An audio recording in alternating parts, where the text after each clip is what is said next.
Sports Blitz, brought to you by Bangor Motorsports. Easy to buy, fun to ride. And Dorsey Furniture, quality home furnishings, warehouse pricing. Welcome back. The semifinals have wrapped up, and we now know who's headed to the regionals for their respective class.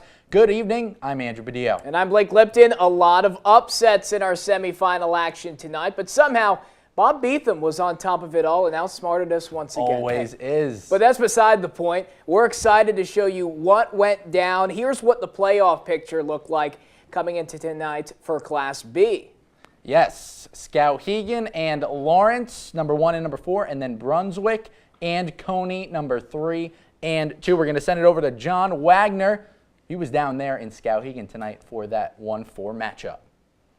Thank you, gentlemen. In the second to last game of the regular season, the Bulldogs shocked Skowhegan, beating them by 18. And tonight, Lawrence was going to try to do the same again and send the Indians home.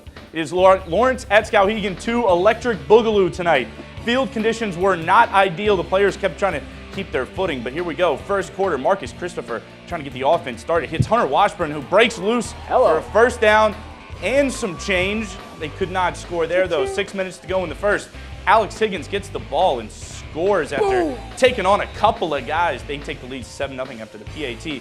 Rain still coming. Bulldogs still scoring. Isaiah Schooler punches it in. Lawrence wins big, 41-8 tonight. All right, number 3, Brunswick taking on number 2, Coney at Lewiston High School tonight. Dragons up 7-6 in the second. Second and goal for the Rams, pass to Matt Wozniak. Touchdown, Coney up 13-7. Third quarter, Brunswick bounces back. Noah Goddard off the keeper. Point after his blocks are all tied up at 13, headed into the fourth quarter. Third and goal for the Dragons. Nate Girardin to Trayvon McKenzie. Hey, that would be the game winner. Number 3 over number 1. The Dragons are moving on to the regionals to take on Lawrence. It goes on to win 21-13. Here is the updated Class B bracket. There you see it, number 4 and number 3, Lawrence and Brunswick in that final. Surprises or not surprises, as we often see in Class B tonight. John Wagner joins us to break down the surprising result in Skowhegan tonight. John, what happened to Skowhegan? Well, I think it was very similar to what happened the last time those two played. Lawrence came in early and scored a bunch of points, and then they couldn't catch up. Tonight, though, I would argue to say that it was worse for Skowhegan. They couldn't get anything going with that slippery ball in these field conditions. It was really tough for them to be able to pass the ball, and Lawrence was so consistent with the run game that they really couldn't be stopped. And when you're in a rain game, run game is oh so important. And if you can't pass the ball, well, that's okay, because you can run the ball. John, a follow-up question. How bad was the field down in Skowhegan tonight? Now, it was pretty bad, but I would say that starting at 6 o'clock actually gave them a little bit of the benefit of the doubt, because the rain did not quite come in until later, and it still wasn't all that bad. Definitely not as bad as it was up in Pittsfield, where at the other game I was at. But I will say that it definitely hurts the ability to move when you've got those deep cleats trying to get some traction in the field.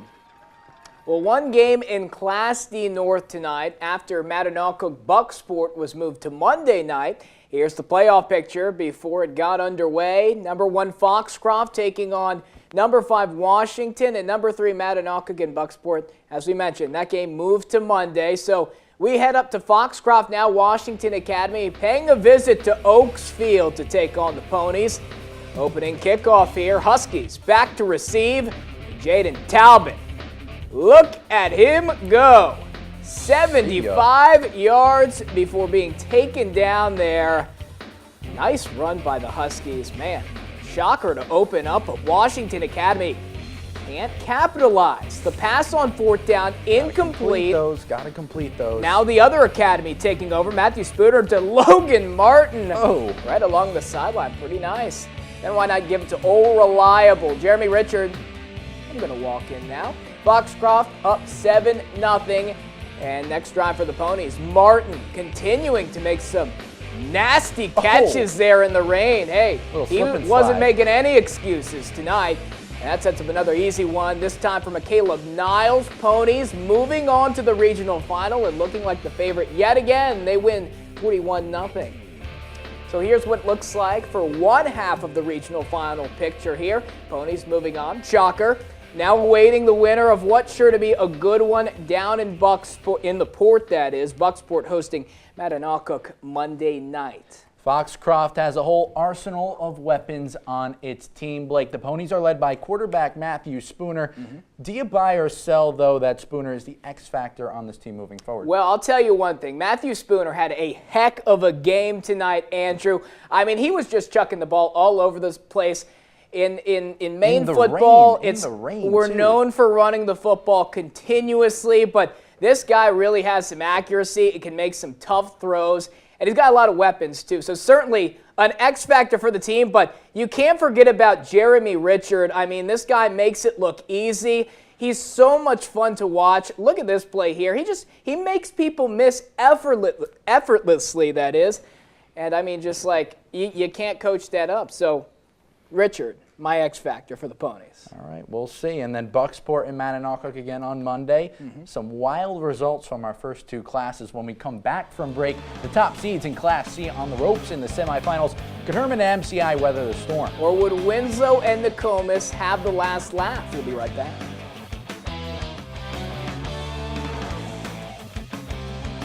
Well, some great matchups coming into the Class C North semifinals tonight. Let's take a look at the playoff bracket.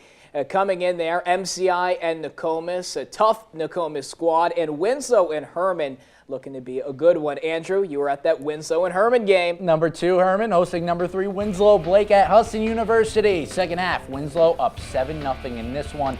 Black Raiders deep in Hawks territory. Colby Pomeroy is going to hand it off to Rob Clark. Bust through the middle for 6. Winslow, 13-0 in the third quarter.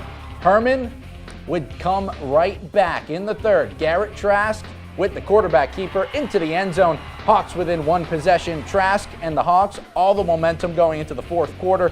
Black Raiders had no answer for him. It was the Trask show. Quarterback keeper again from 35 yards out. Herman goes on to win this one 20-13. Moves on to the Class C North title game. And it was the Pittsfield Mud Bowl tonight. Number 4, Nokomis at number 1, MCI. Last time they played, it went to overtime. Look at the state of these guys covered in mud. This is football. Third quarter, Warriors ball. Andrew Haining drops back, tosses one up and finds Alex Castedio, who grits out a couple extra yards there. Warriors line up for a field goal. They get it blocked.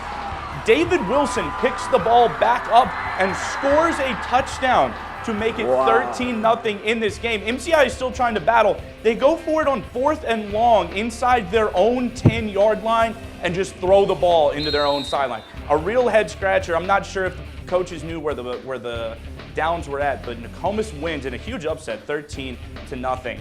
After that wild one at MCI, here's what the Class C North playoff picture looked like. Number 4, Nokomis versus number 3, Herman next week. Blake, what do you got? Well, let's shake off the mud a little bit after that one. Class C North shaken up after Nokomis unseated the defending Class C state champion tonight.